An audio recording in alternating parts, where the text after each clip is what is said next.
કરીએ સુરતની તો સુરતથી 948 કરોડથી વધુનું ડબ્બા ટ્રેડિંગ કૌભાંડનો પર્દાફાશ। કન્સ્ટ્રક્શનની ઓફિસની આડમાં ચાલતા શેર માર્કેટ ડબ્બા ટ્રેડિંગનો પર્દાફાશ થયો। અલગ અલગ સોફ્ટવેર મારફતે લોકોને રોકાણ કરાવી ડબ્બા ટ્રેડિંગ કરાવાતું હતું। લોકો પાસેથી રૂપિયા ઉઘરાવીને ક્રિકેટ, ટેનિસ, ફૂટબોલમાં રૂપિયા લગાવતા હતા। સનરાઈઝ ડેવલપરની દુકાનમાં ડબ્બા ટ્રેડિંગ થતું હતું। એસઓજી દ્વારા ખૂબ જ મહત્વની કાર્યવાહી કરવામાં આવી છે। આ સમગ્ર મામલે અને 10 શખ્સોને ઝડપી પાડવામાં આવ્યા છે। તો પોલીસે આ કાર્યવાહીમાં 19 mobile, 4 laptop, invoice file, 13 sim card, 31 passbook, 87 chequebook, 2 debit card, colour printer સહિત 17,30,000 રૂપિયાનો મુદ્દામાલ એસઓજી દ્વારા કાર્યવાહીમાં જપ્ત કરવામાં આવ્યો છે। બેટિંગની એપ્લિકેશન હતી અને આ એપ્લિકેશનમાં 900 કરોડથી વધુના ટ્રાન્ઝેક્શન મળી આવ્યા। અલગ અલગ બેંક થકી 4 કરોડ રૂપિયાના ટ્રાન્ઝેક્શન મળી આવ્યા। કુલ મળીને 948 કરોડ રૂપિયાના નાણાકીય વ્યવહારો મળી આવ્યા હતા।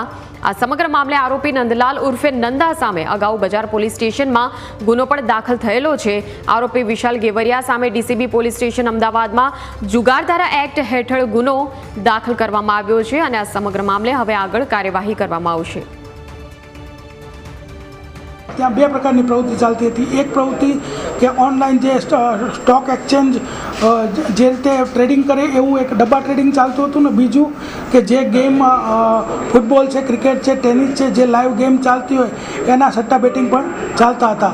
તો આ રેડની દરમિયાન ટોટલ ત્યાં જે મુદ્દામાલ મળ્યો છે એમાં 19 મોબાઈલ, 4 લેપટોપ, 10 લાખ રૂપિયા રોકડા, 31 પાસબુક, ડેબિટ કાર્ડ, પછી સૌથી મહત્ત્વની વાત એક પેપર કટિંગ મશીન કે કાગળોનું ચૂરો થઈ જાય એટલે કોઈને ખબર જ ન પડે કે કાગળમાં શું લખ્યું હતું। એ ટોટલ 17,30,000નો મુદ્દામાલ ત્યાં મળી આવ્યો હતો। જે આરોપી છે એમાં મુખ્ય આરોપી છે નંદલાલ ગોવરિયા અને વિશાલ ગેવરિયા, આ બંને મુખ્ય આરોપી છે। તે ઉપરાંત જ્યાં પૈસાની લેવડ દેવડ, આંગળીયામાં લેવડ દેવડ તથા ઓનલાઈન જે એકાઉન્ટ જે એના મેનેજ કરતા હતા એવા ભાવેશ, એવા જયદીપ, ભાવિન, નવનીત અને સાહિલ 4 આરોપીઓ તથા 2 આ જે બંને સોફ્ટવેર જે અલગ અલગ ડેવલપ કરતા હતા ભાવિન કિહલા અને બકુલ રસરિયા, ટોટલ 8 આરોપીઓની ધરપકડ કરવામાં આવી છે। બોગસ ડોક્યુમેન્ટને લગતી 338 BNS તથા 318 તથા સિક્યુરિટી બોર્ડ એક્સચેન્જ સેબી એક્ટની પણ કલમો આમાં દાખલ કરવામાં આવેલી છે।